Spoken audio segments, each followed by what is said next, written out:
14절의 사도 바울은 너희가 내 괴로움에 함께 참여하였으니 잘하였도다 라고 감사와 칭찬하고 있습니다. 물질로 섬긴 것인데 이 괴로움에 참여했다. 선교 헌금을 보냈는데 복음에 동참했다라는 이 동일시의 원리를 보고 있습니다. 성경에는 곳곳에 마음이 합하여진 일들이 동일시의 원리로 나타납니다. 사도 바울이 다메섹에서 예수 믿는 자들을 잡으러 갈 때 이 광명한 빛의 사건, 예수 그리스도의 현현 앞에 눈이 멀고 땅바닥에 풀썩 주저앉고 쓰러지죠. 그 빛 가운데 소리가 나서 사도 바울이 묻습니다. 주여 누구십니까? 예수님께서 이렇게 말씀하시죠. 나는 내가 핍박하는 예수라. 사울아 사울아 이렇게 부르실 때 이 사울이 주여 당신은 누구십니까? 라고 물을 때 예수 그리스도께서 나는 내가 핍박하는 예수라. 사도 바울은 예수님을 만난 적이 없습니다. 오히려 예수를 믿는 사람들을 핍박하러 죽이고 잡으러 다니던 사람이었지만 예수 그리스도는 그것을 자기가 핍박받는 것이라. 우리가 마음을 합하여 우리의 믿음을 고백할 때 하나님께서는 그것을 동일하게 예수님에게 행하신 일, 또 예수님이 받으신 일, 또 하나님께 행한 일로 동일하게 여겨주십니다. 오늘 본문도 그 말씀이죠. 선교 헌금 물질을 보냈지만 그 마음이 합하여져서 괴로움과 고난과 복음 사역에 동참한 일로 여겨주십니다. 그러니 오늘 저와 여러분이 오늘 이 동일시의 원리로 하나님께서 헤아려 주실 일들을 찾으시기를 축원합니다. 물질을 표현했어요. 또 마음을 합했습니다. 그 일들을 통해서 하나님께서 나를 또 귀하게 그 일에 동참시켜 주셨구나라고 여겨주실 만한 일들을 하시기를 축원합니다. 그런데 이 일에는 한 번 그 일을 한 것을 가지고 동일시의 원리로 다 여겨주는 것이 아닙니다. 예의상 그냥 한 번은 해야 될 것 같아서 또 안 하면 정말 이 서운해할 것 같아서 한 번 도운 것이 아니죠. 15절을 보면 빌립보 사람들아 너희가 알거니와 복음의 시초에 내가 마케도니아를 떠날 때 주고받은 일에 참여한 교회가 너희 외에 아무도 없었느니라. 데살로니가에 있을 때에도 너희가 한 번뿐 아니라 두 번이나 나의 쓸 것을 보내었도다. 예의상 하는 한 번, 우리는 그것을 서로 기억하나 봅니다. 해야 되기 때문에 하는 것, 또 받았으니까 줘야 되는 것, 또 그렇게 표현해야 되는 관계라 하는 것. 물론 그것도 중요합니다. 그러나 마음을 합하여 이 동일시의 원리에 적용되는 것은 예의상 또 인사 또 받았으니까 기브 앤 테이크를 넘어서서 마음이 그곳에 있을 때, 마음이 표현되었을 때, 그게 횟수로도 나타난다는 것을 오늘 사도 바울을 통해서 보게 됩니다. 빌립보 교회 처음 시작할 때 이 교회, 그리고 빌립보 교회에서 감옥에 갇히고 또 나와서 쫓겨나서 데살로니가로 가고 또 베레아로 가고 또 그러는 과정 가운데 계속적으로 자기에게 복음을 전해준 이 선교사에게 힘을 내고 또 그 사역을 힘껏 하라고 계속적으로 마음을 표현한 것. 그래서 때로는 우리가 한 번 표현한 관계와 두 번, 세 번, 거듭 마음에 있는 관계는 다르구나. 오늘 이 헌금한 마음을 합한 그것을 복음 사역에 동참한 일로 여겨주시는 그 사도 바울을 통한 하나님, 여러분 오늘 하나님께도 우리의 마음을 여러 번 표현할 수 있기를 바랍니다. 또한 우리 사람들과의 관계에서도 정말 마음이 당신과 함께 있습니다 라는 그 표현이 우리 가운데 있어서 예의상 관계를 뛰어넘어서 정말 마음으로 함께하는 관계가 되어가는 저희가 되기를 축원합니다. 사도 바울이 이제 여러 번 물질의 후원, 선교비 후원, 그리고 오랫동안 끊어져 있던 관계에 에바브로디도를 통해서 보내온 이 감사의 헌금 넘어 그 마음, 나를 잊지 않았구나, 나를 기억하는구나, 이 복음에 대한 감사가 있구나, 정말 이 사람들 안에 하나님이 생명으로 자리하셨구나를 기억하게 하는 그 헌금과 선물, 그리고 그것에 대한 표현을 17절에 이렇게 합니다. 내가 선물을 구함이 아니요 오직 너에게 유익하도록 풍성한 열매를 구함이라. 내가 이렇게 거듭 감사하는 이유는 헌금을 받았기 때문에 또 그 외에 또 헌금, 또 더해질 헌금, 이 선물을 구하는 것이 절대 아니다라고 자신이 거듭 감사를 표현하는 이유를 분명하게 말하고 있습니다. 그러면서 오직 너희에게 유익하도록 풍성한 열매를 구한다. 이 감사의 말을 하는 것은 헌금을 받고 기뻐하고 감사하며 풍족하고 또 너희가 그 일을 통해서 복음 사역이 정말 이렇게 흘러간다는 그 얘기를 하는 이유는 또 도와달라고 얘기하는 동기와 목적이 아니라 그 귀한 마음에 오히려 당신들의 유익하도록, 이 단어가 상업적인 단어라고 합니다. 오히려 당신들의 그 은행 계좌에 무엇이 채워지도록, 이런 뜻이랍니다. 하나님이 정말 갚아주시도록 이 풍성한 열매를 내가 구하고 있기 때문입니다 라고 얘기하는 거예요.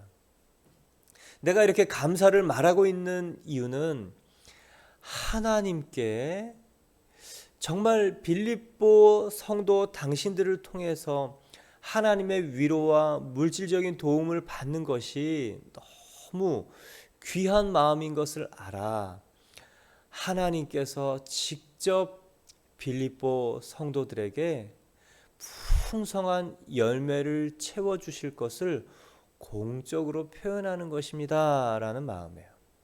그러니까 사도 바울은 자기가 받은 것 때문에, 물론 그것 때문에 감사하죠. 그러나 이 사람들의 믿음과 또 하나님 앞에서의 그 헌신을 기억하고 하나님께서 그것을 풍성한 열매로 채워주실 것을 기도한다는 것입니다. 사도 바울이 정말 물질적 사람을 뛰어넘었다라는 그 생각이 드는 것은 이 풍성한 열매를 구함이라. 사도 바울에게 있어서 열매는 너무도 분명합니다. 이 사람은 예수 그리스도가 기대하는 생명, 이게 이 사람의 열매예요. 전도의 열매입니다. 환경에 불구하고 생명을 낳은 일이 이 사람에게는 열매입니다. 그러니까 물질을 받고 기도를 받고 마음을 받아서 이 사람들에게 채워주실 이 열매는 하늘에 좋은 것이죠. 하나님이 주실 만한 풍성한 신령한 영적인 열매를 구하고 있는 것입니다. 예, 거기서부터 사람이 살아나고 이 영혼의 풍성한 열매로부터 이 땅에 살아갈 이 필요한 것들까지 자연스럽게 하나님께서 약속하셨기 때문에 그렇습니다. 오늘 저와 여러분이 정말 이 하나님이 기억하실 만한 이 풍성한 은혜, 이것이 이 생명의 열매로, 영적인 열매로 우리 안에 자리하면, 그러면 우리에게 일용할 양식과 또 필요한 열매들이 또한 맺어질 것을 여러분 믿으시고, 이 신령한 것, 하늘의 좋은 것을 구하는 저와 여러분 되기를 축원합니다. 또한 하늘의 좋은 것이 이 아침 예배하는 저와 여러분 가운데 계속 날마다 쌓일 것을 믿으세요. 왜냐? 오늘 보면요, 18절 보면 내게는 모든 것이 있고 또 풍부한지라.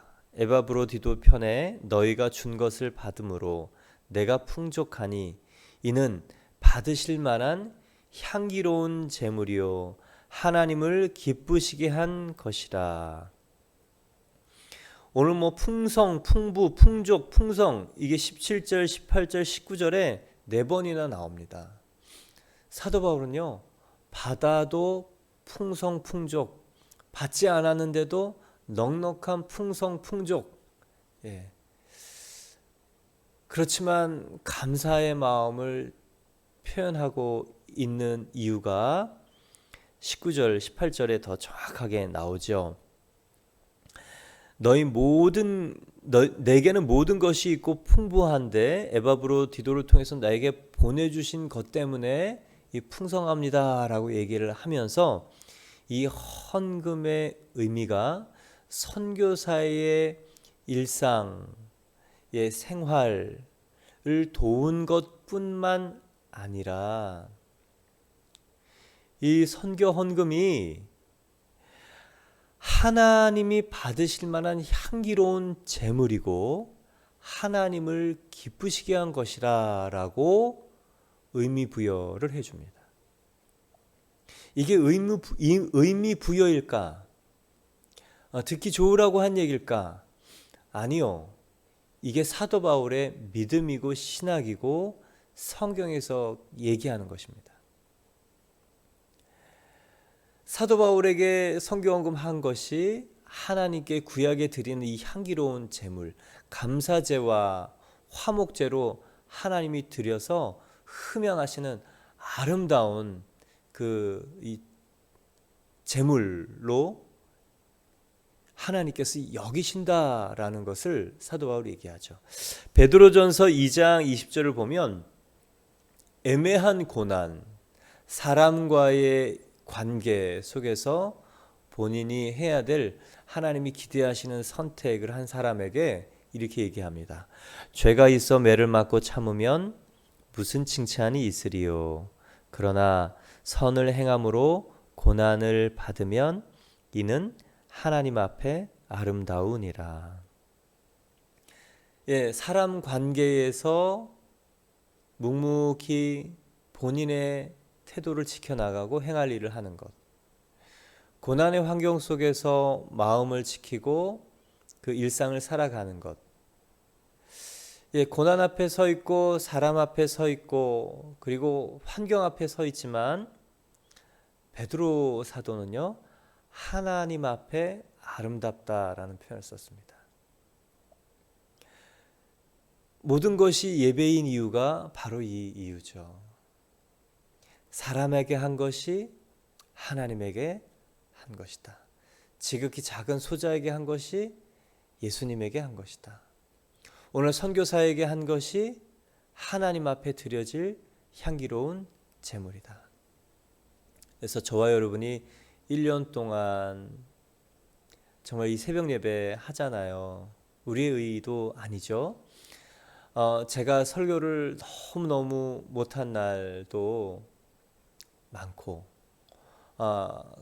여러분이 정말 너그러운 마음으로 그 말씀을 받고 하나님 말씀으로 여기는 그 믿음이 너무 귀하고, 그리고 새벽마다 정말 깨어서 있는 그 일이 하나님을 기억하고 하나님이 받으실 만한 향기로운 제물이며 예배이며 아름다운 이 하나님 앞에 이 경배인 것을 오늘 여러분 기억하시고, 오늘 하나님께서 받으실 만한 귀한 예배를 내가 하나님 앞에 정성껏 감사로 기도로 드렸다, 하나님이 오늘 나를 받으신다라고 여기시기를 축원합니다.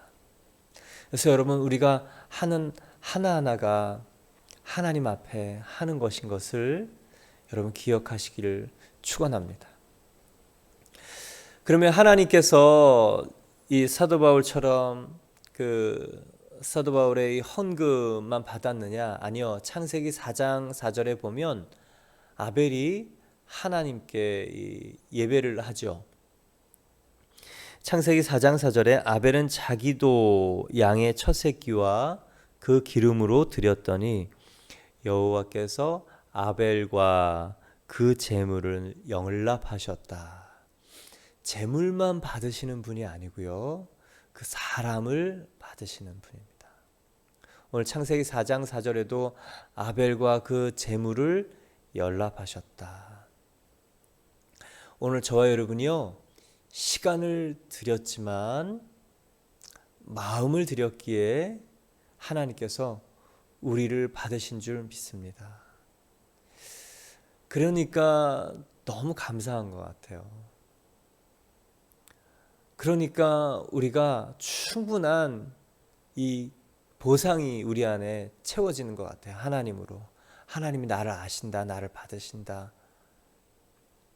예, 그래서 저와 여러분이 하나님이 아시는 자 되는 줄 믿습니다. 헌금, 나를 도운 일이지만 하나님께 예물입니다. 제물입니다. 향기입니다. 그리고 19절에 그 귀한 마음을 이렇게 얘기합니다. 나의 하나님이 그리스도 예수 안에서 영광 가운데 그 풍성한 대로 너희 모든 것을 채우시리라. 그냥 덕담 정도가 아닙니다. 확신 가운데 하는 채우시리라. 왜냐하면 자신이 그것을 경험하는 인생을 살고 있기 때문에 그렇죠. 예수님을 만난 이 다메섹, 이제 한 30년이 지났습니다. 예, 텐트 메이커로 일하면서 복음을 전하고 있지만 때때로 사람을 통해서 오는 그 격려와 후원과 또 도움과 기도를 통해서 필요한 때에 필요한 공급을 경험한 베테랑 선교사의 확신, 채우신다. 풍성한 대로 너희 모든 것을 쓸 것을 채우신다.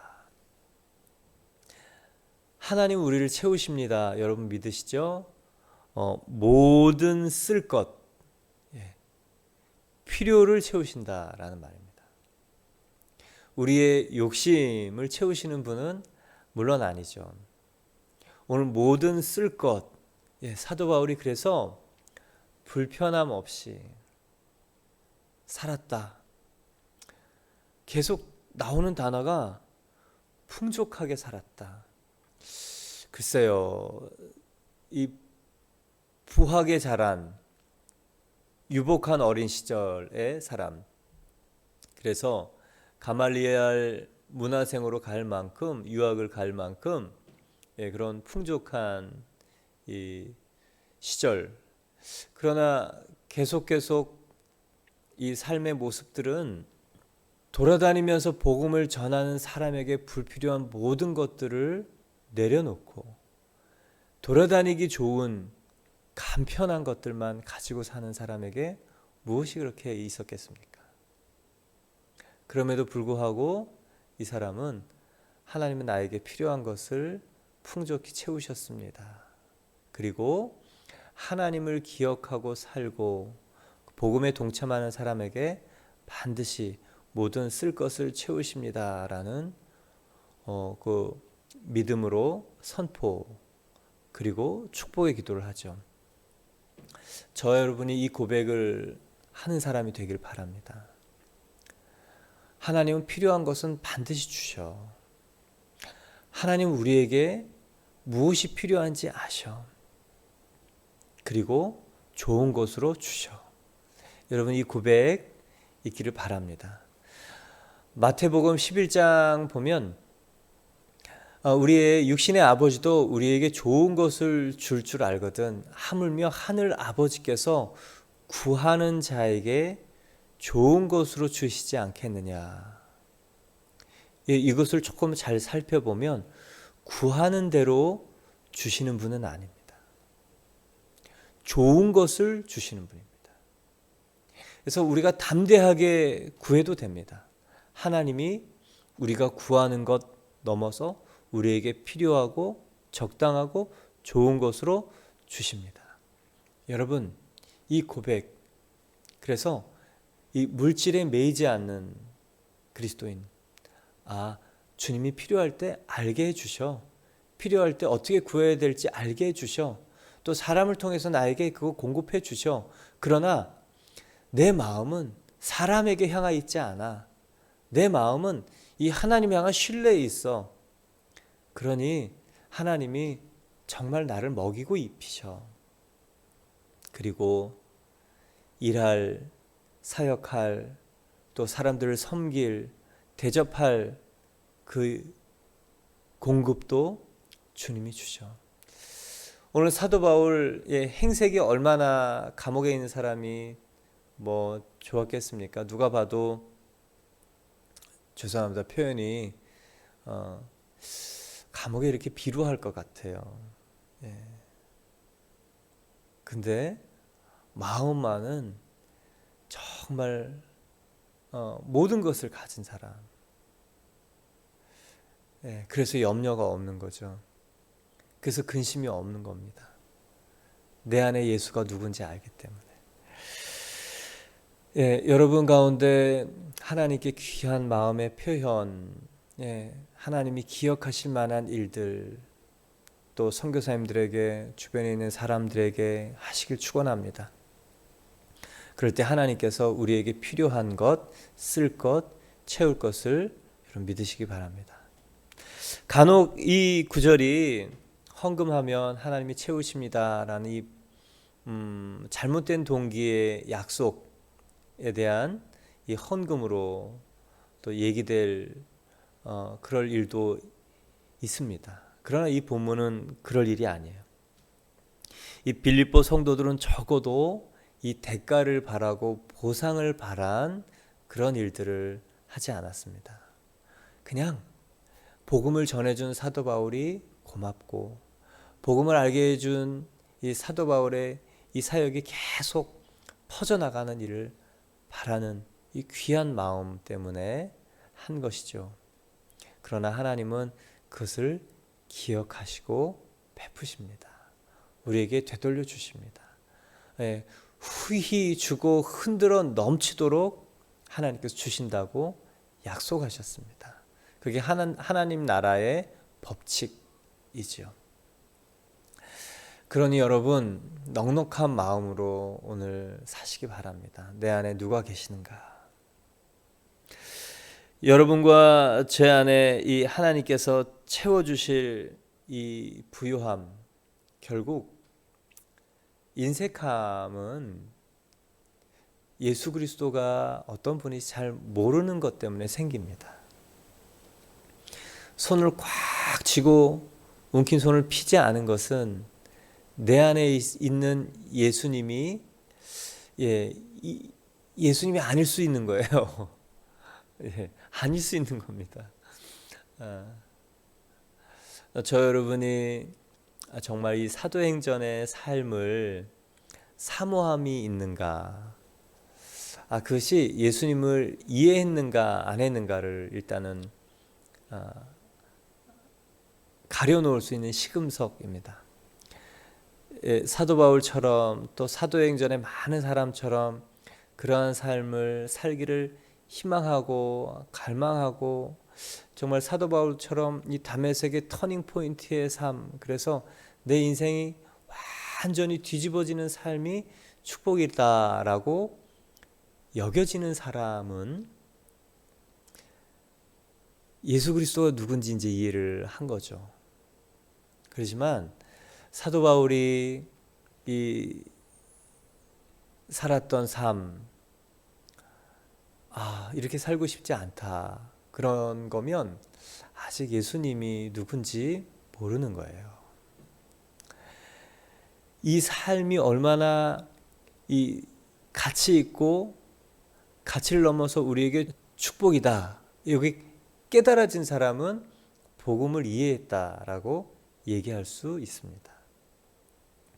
근데 이게 조금 아직도 불편해요. 그러면 아직 예수 그리스도가 내 안에 이해된 건 아니에요.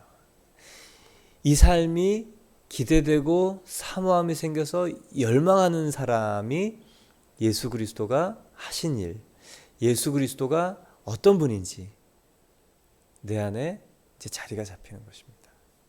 저는 모든 분이, 저희 성도분들이 이 사도 바울의 삶이 불편한 삶이지만 이게 축복이구나, 이게 가치 있는 일이구나, 이 삶에 내가 뛰어들어야 되겠구나, 이 고백 있기를 바랍니다. 비로소 그때부터 우리에게는 생명의 일들이 나타날 거예요. 왜냐? 마음의 중심이 예수 그리스도로 바뀌는 일은 그 일로 확인할 수 있기 때문에 그렇습니다. 너희 모든 것을 채우시리라. 마음이 있는 곳에, 물질이 있는 곳에 마음이 있다고 하잖아요. 저 여러분이 마음이 예수 그리스도에게 있고 이 사도행전의 사람들의 삶에 있을 때 자연스럽게 일용할 양식들을 채우시고 또 흘러넘쳐서 계속 퍼져도 남는 그런 12광주리의 삶이 될 줄 믿습니다. 이제 사도 바울이 끝인사랍니다. 그리스도 예수 안에 있는 성도 각각 문안하라. 나와 함께 있는 형제들이 너희에게 문안하고 모든 성도들이 너희에게 문안하되 특히 가이사의 집 사람 중 몇이니라. 주 예수 그리스도의 은혜가 너희 심령에 있을지어다. 축복을 하고 또 인사를 하고 또 인사 끝에는 가이사의 집 사람들 중 몇이니라.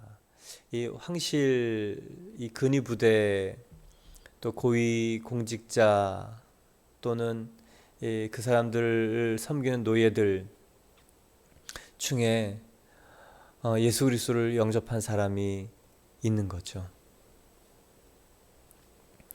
또 어떤 이 주석서에 보면 빌립보에서 예수 그리스도를 만난 이 관료, 로마에서 작은 로마인 빌립보로 파견을 보낸 이 공직자, 관료들, 그리고 그와 관계된 가족이나 이 사람들이 빌립보에서 예수를 믿고 다시 로마로 들어왔던 이 사람들 중에 사도 바울과 연결된 사람들이 빌립보 성도들에게 문안을 한다라는 내용입니다.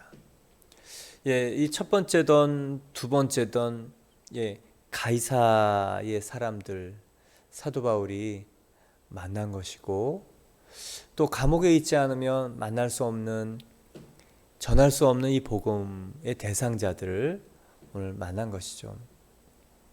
저에게 억울하게 감옥에 가면 이렇게 살 수 있겠는가 누가 물으시면 처음엔 좀 난감할 것 같아요.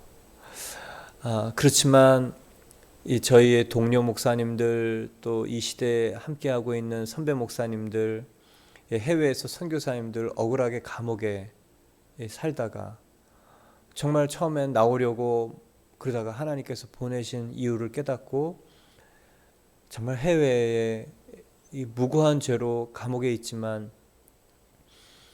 그렇기 때문에 하나님께서 하시는 일들을 기적처럼 행하고 온 이 선교사님들, 목사님들을 얘기를 들어보면, 야, 정말 이 시대에 저런 사람이 있구나. 저게 가능하구나. 그래, 그렇기 때문에 감옥이 뒤집어지는 일이 있구나. 사도행전의 일이 1세기만 있는 것이 아니고 21세기에도 동일하게 가능하구나.